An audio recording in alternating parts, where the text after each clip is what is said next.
कि चुनाव गुंडागर्दी से जीता गया है, मुसलमानों को धमकाकर जीता गया है। उनको कहा गया है घर से मत निकलो। थानेदार जो है बंदूक तानकर महिलाओं के सामने खड़ा हो जाता है। इस तरह से गुंडागर्दी करके आप चुनाव जीतोगे आगे भी 2027 में। गुंडागर्दी कौन करते हैं? सपा वाले करते हैं, हम लोग थोड़े करते हैं। किसने कहा कि पुलिस कर रही है? वीडियो वीडियो सबके सामने है, कहने की जरूरत ही नहीं है कि सरकार की तरफ से इस तरह कोई आदेश जारी हुए हैं कि अगर मुसलमान वोट डालने हैं तो उनको गोली मार दी जाए। देखिए, इससे जो है राष्ट्रीय लोकदल का कोई लेना देना नहीं है।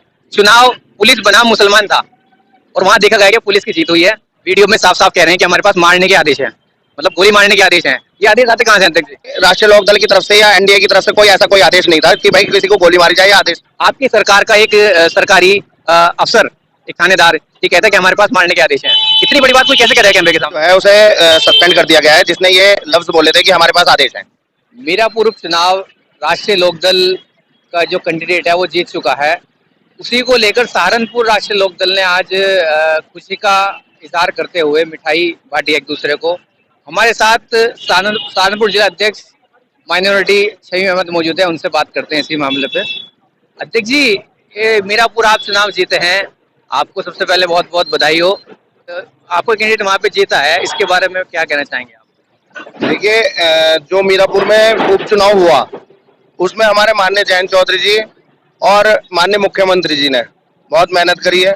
वहाँ पे जितने भी हमारे पदाधिकारी थे सबने बहुत मेहनत करी है। जो ये चुनाव लड़ा गया बस एक उस चीज में लड़ा गया था कि हम लोग जो है सबको मिलाकर चलेंगे, हिंदू मुस्लिम सिख ईसाई सबको मिलाकर जो है आगे बढ़ने का काम करेंगे, और यही मीरापुर में हुआ। सभी ने हमें वोट दिया, सभी जनता जितने भी वहाँ मीरापुर की जनता थी सबने हमें वोट दिया, सबने हमें प्यार दिया, और हमारे माननीय जयंत चौधरी जी को जो इज्जत दी उन्होंने वो बहुत बड़ी बात है, और हमारे मिथिलेश जी को जो इज्जत मिली है वो भी एक बहुत बड़ी बात है हमारे। अभी आपने कहा है हिंदू मुस्लिम सिख ईसाई ने आपको वोट दिया है, सभी धर्मों ने वोट दिया है।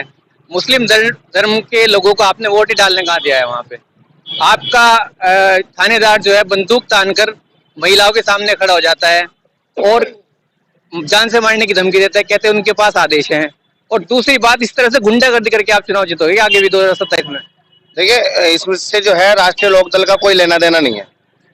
जो भी हुआ है, क्या हुआ है वहाँ पे, वो तो प्रशासन को पता है। वहाँ के वीडियो में साफ साफ कह रहे हैं कि हमारे पास मारने के आदेश हैं, मतलब गोली मारने के आदेश हैं। ये आदेश आते कहाँ से अध्यक्ष जी? देखिए, वो एसआई जो है उसे सस्पेंड कर दिया गया है, जिसने ये लफ्ज बोले थे कि हमारे पास आदेश है। हमारे राष्ट्रीय लोकदल की तरफ से या एनडीए की तरफ से कोई ऐसा कोई आदेश नहीं था कि भाई किसी को गोली मारी जाए या आदेश मतलब उसे परेशान किया जाए किसी को। अब उसने किस तरह किया, तो वहाँ पे जो भी पुलिसकर्मी थे उन्हें सस्पेंड किया गया है, तो उसमें हमारा कोई लेना देना नहीं है। हमारे माननीय जयंत चौधरी जी जो है सर समाज को लेकर चलने वाले व्यक्ति हैं, उन्हें आगे बढ़ाने वाले व्यक्ति हैं, इसीलिए हम लोग जो है अल्पसंख्यक प्रकोष्ठ के या अल्पसंख्यक समाज के सारे लोग जो है उनके साथ खड़े। आप तो कह रहे हैं कि उनसे आपको कोई लेना देना नहीं है, लेकिन साफ साफ देखा गया है कि चुनाव गुंडागर्दी से जीता गया है, मुसलमानों को धमकाकर जीता गया है। उनको कहा गया है घर से मत निकलो। तो 27 के चुनाव भी करीब हैं, क्या इसी तरह से आप चुनाव लड़ेंगे? सपा बसपा की सरकार पे जो आरोप लगा करते थे कि गुंडों की सरकार है, गुंडागर्दी हुआ करती थी, लेकिन हम सोचते थे कि यार योगी सरकार में कुछ बदलाव आएगा। नहीं, आप मुझे बताइए ना, कहाँ से आदेश आए हुए हैं? आप लोगों के पास अगर आदेश की प्रतिलिपि है तो बता दीजिए, आदेश की प्रतिलिपि है तो। आदेश इस तरह के आदेश प्रतिलिपि में नहीं आते, लेकिन आपकी सरकार का एक सरकारी अफसर, एक थानेदार ये कहता है कि हमारे पास मारने के आदेश हैं। इतनी बड़ी बात कोई कैसे कहता है कैमरे के सामने? आप ये देखिए ना, 9 सीटों पे जो है चुनाव लड़े, जिसमें से 7 सीटें जो है हम लोग जीत चुके हैं, एनडीए गठबंधन जीत चुका है। 2 सीटें सिर्फ सपा के पास आई हैं। गुंडागर्दी कौन करते हैं? सपा वाले करते हैं, हम लोग थोड़ा ही करते हैं। किसने कहा कि पुलिस कर रही है? वीडियो सबके सामने है, कहने की जरूरत ही नहीं है। जिस पुलिसकर्मी ने जो है इस तरह के आदेश का पालन किया है कि आदेश है तो उसे सस्पेंड कर दिया गया है। मतलब आपने मान लिया है कि सरकार की तरफ से इस तरह कोई आदेश जारी हुए हैं कि अगर मुसलमान वोट डालने हैं तो उनको गोली मार दी जाए।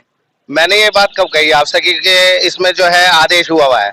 मेरा कहने का पर्पज ये है कि जब वो एसआई कह रहा था कि आदेश हो रखा है, तो उस एसआई को सस्पेंड कर दिया गया है, पुलिस कर्मियों को सस्पेंड कर दिया गया है, तो आप कैसे कह सकते हो कि आदेश है? बिल्कुल निष्पक्ष तरीके से जो है चुनाव हुआ है, जिसमें मिथिलेश जी जो है चुनाव जीत चुकी हैं, 30,000 वोटों से जीती हैं। तो इसमें कोई भी दो राय नहीं है कि हम लोगों ने इस तरह करके जो है चुनाव लड़ा है। हम लोगों ने बड़ी शालीनता से चुनाव लड़ा है, और मुसलमानों ने भी वोट दिया है, हिंदुओं ने भी वोट दिया है, सारी जितनी भी सर्व समाज है सबने वोट देकर मिथिलेश जी को जिताने का काम किया।